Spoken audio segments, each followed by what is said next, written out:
All right, so let's dive into this whole Restore the Snyderverse thing because it's been blowing up online, and we're going to unpack why. Yeah, it's really captured a lot of attention, especially with James Gunn, rebooting Superman. It Right. feels like two very different visions for DC are clashing. Exactly. And, Zack Snyder's DCEU was pretty dark and gritty, and now Gunn is going for this bright and fresh thing. Yeah. One article even called the new Superman suit hokey. What do you think about all that? Is one inherently better? I think it's more about what resonates with audiences. Snyder's visuals are striking. Yeah. Like, think about those slow motion flight scenes. Oh, yeah. But Gunn's style might appeal to those who are looking for a lighter take. Yeah, totally. And hit us up in the comments and tell us what kind of visuals you guys prefer in superhero movies. Yeah. We're all about the other opinion here. I think what's fascinating is the intensity of the hashtag Restore the Snyderverse movement. Yeah. It's not just casual fans. There's real passion there. Oh, yeah, for sure. There's one tweet that even has this video titled, "This is Superman," and it's edited like a cinematic trailer. Wow. It's crazy. Yeah, I saw that. It's like they're making their own case directly to the studio. Yeah. Do you think Warner Brothers is listening? Yeah. I mean, they're shifting away from that shared universe approach that Snyder was building. It's possible that they are reacting to the fan pressure, but studios also have to consider what's financially viable. Right. Every time there's a new DC announcement, you see that DCI is back thing. Yeah. Is that genuine excitement or a way to distance themselves from past projects? Yeah, that's a good point. Maybe both, right? Yeah. They're trying to convince themselves as much as the fans. Definitely. Yeah, it's a delicate balance. You got to keep people invested. For sure. Absolutely.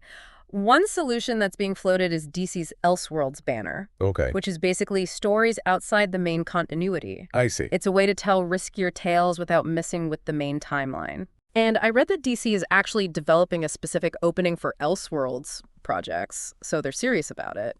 So theoretically, they could do a Snyder Elseworlds film and continue his story without impacting Gunn's reboot. Right. Would that even work? Would Snyder and the cast be into it? Right. And who's going to pay for all that? Yeah, that's a lot of ifs, but it's a testament to fan dedication that these ideas are even being discussed. Right. Before we get too deep into that, though, I think it's worth acknowledging that this whole hashtag Restore the Snyderverse push ties into a larger trend. Okay. We saw it with the hashtag Release Their Cut movement for Suicide Squad, too. Oh, for sure. David Ayer, the director, keeps saying his original vision got butchered in post-production. Yeah. And Kevin Smith even offered to screen the Ayer cut at his theater. It's wild. That's crazy. And it really shows how much these fans value a director's true vision. Exactly. And now, with the potential for streaming services like Netflix to get involved. Oh, wow.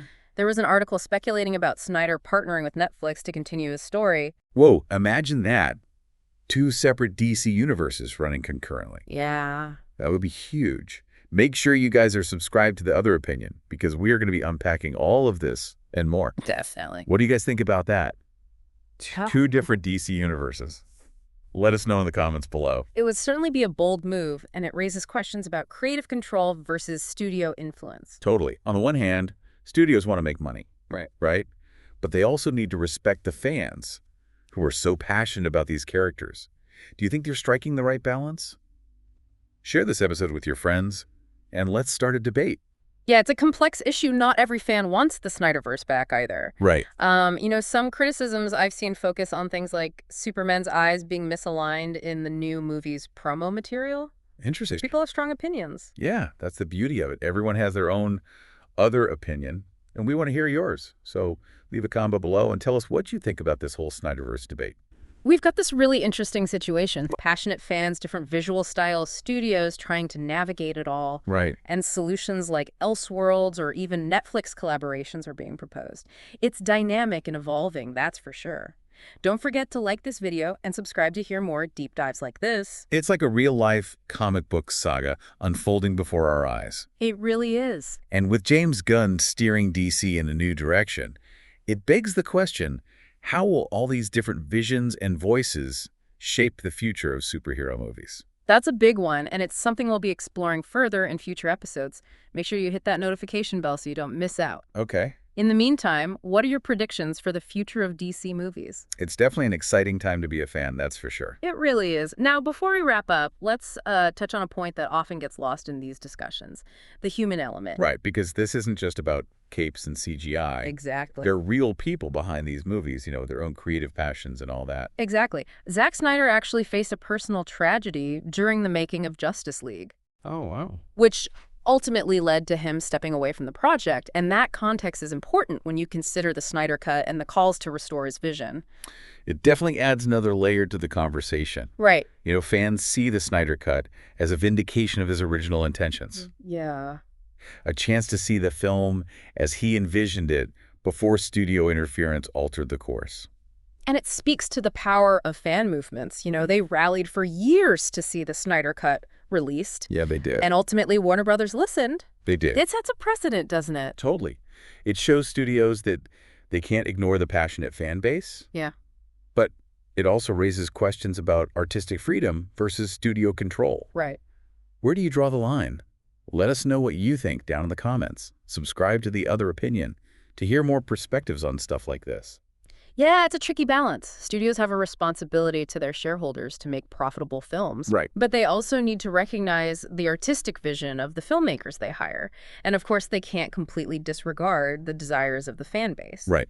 And with comic book movies being such a huge part of the entertainment landscape, now this debate has implications for the entire industry. Absolutely. It's not just about DC or Marvel. It's about how we consume and engage with these stories. That's true. Do we want blockbuster spectacles tailored for mass appeal? Yeah. Or do we want auteur-driven visions that might be more niche but also more personal?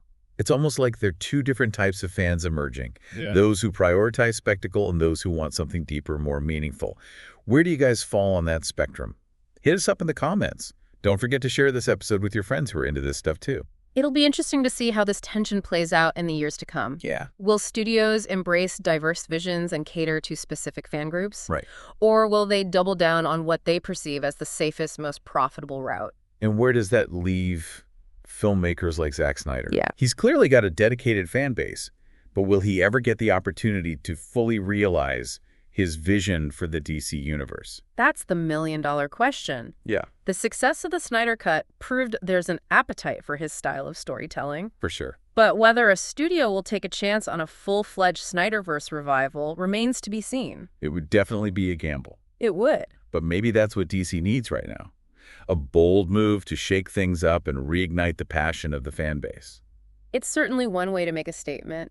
But even if the Snyderverse doesn't get a full-blown revival, its impact on the superhero genre is undeniable. For sure. It sparked a conversation about director's cuts, fan power, and the different ways these stories can be told. And that conversation is still ongoing. Exactly, and that's what we're all about here at The Other Opinion. Right. Exploring those different perspectives and diving deep into the topics that matter to you. So to wrap things up, we've seen that the Restore the Snyderverse movement is more than just a hashtag. It's a reflection of a passionate fan base who want to see a director's vision fulfilled, who believe in the power of these stories, and who are willing to fight for what they believe in. It's a testament to the enduring power of comic book myths. Right. The evolving relationship between studios and fans. For sure. And the ever-changing landscape of superhero storytelling. And on that note, we want to hear your other opinion. What are your thoughts on the Snyderverse? Do you think it should be restored? Let's keep this conversation going down in the comments below. And don't forget to like this episode and subscribe to The Other Opinion for more deep dives into fascinating topics. Hit that notification bell so you don't miss out on future episodes. Before we go, we want to be transparent and let you know that this episode, like all of our episodes, was generated using artificial intelligence. Pretty cool, huh? It allows us to explore so many topics in depth and bring you these deep dives on a regular basis. That's amazing. Yeah. But just to be sure, does that mean some of the information we shared could be inaccurate? It's possible. AI is constantly learning and evolving, so there might be some inaccuracies. That's why we always encourage you to do your own research and, most importantly, share your own other opinion in the comments.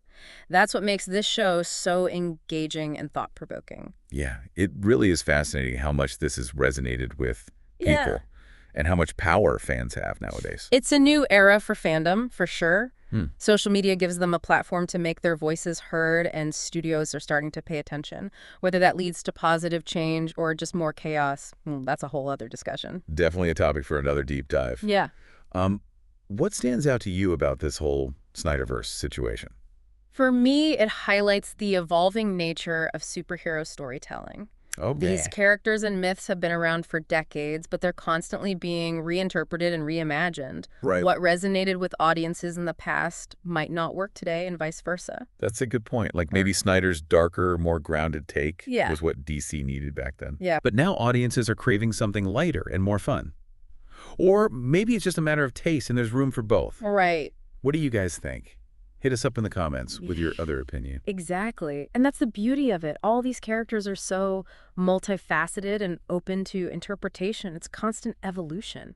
Speaking of evolution, I think it's time for us to evolve this conversation into a conclusion. A fitting end to our deep dive into the Snyderverse. So before we sign off, any final thoughts for our listeners? I'd say keep an open mind. Whether you're a diehard Snyder fan, a Gunn enthusiast, or somewhere in between, be willing to engage with different perspectives. The world of superhero storytelling is vast and diverse, and there's something out there for everyone. Couldn't have said it better myself. Oh, And hey, if you want to explore more of those diverse perspectives, make sure you subscribe to The Other Opinion. yes. We're always diving deep into fascinating topics, just like this one. And remember, this episode was generated using the power of artificial intelligence. It's pretty mind-blowing what AI could do these days, right? Absolutely. But it's important to note that some of the information might not be completely accurate. AI is still learning and evolving, so always do your own research and form your own conclusions. Well said. We encourage you to share your other opinion in the comments below. Let's keep this conversation going. And don't forget to like and share this episode with your friends. The more other opinions we have, the richer the conversation becomes. Until next time, stay curious, stay informed, and most importantly, stay opinionated.